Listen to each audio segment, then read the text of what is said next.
চলতি মাসে দুটি আন্তর্জাতিক প্রীতি ম্যাচ খেলবে আর্জেন্টিনা। সেই ম্যাচের আগে আর্জেন্টিনার শিবিরে বড় দুঃসংবাদ, ইনজুরির কারণে আর্জেন্টিনার স্কোয়াড থেকে ছিটকে গেছেন মেসি ও দিবালা। মেসি ও দিবালাকে ছাড়া আর্জেন্টিনার মাঠে নামা নিয়ে বিস্তারিত থাকছে প্রতিবেদনে। চলতি বছর জুন মাসে শুরু হবে কোপা আমেরিকা, তবে সেই কোপা আমেরিকার আগে দুটি আন্তর্জাতিক প্রীতি ম্যাচ খেলবে আর্জেন্টিনা। 23 মার্চ সালভাদর এবং 27 মার্চ কোস্টারিকার বিপক্ষে মাঠে নামবে আর্জেন্টিনা।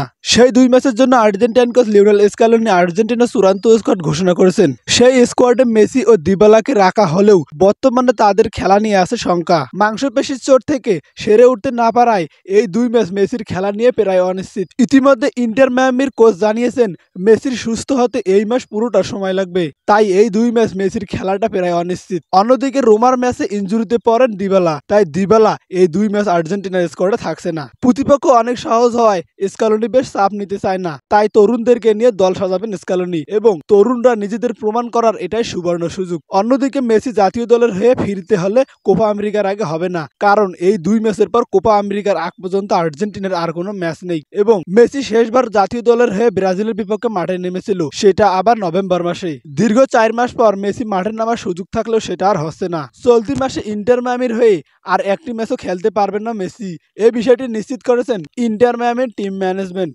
মেসি আবারও মাঠে ফিরবেন এপ্রিলে, ততক্ষণে আর্জেন্টিনার প্রীতি ম্যাচ খেলা শেষ হয়ে যাবে। তারপর আর্জেন্টিনার ম্যাচ আছে চলতি মাসের জুন মাসের কোপা আমেরিকায়। সবকিছু ঠিক থাকলে মেসিকে কোপা আমেরিকায় আর্জেন্টিনা জার্সিতে আবারও দেখা যাবে।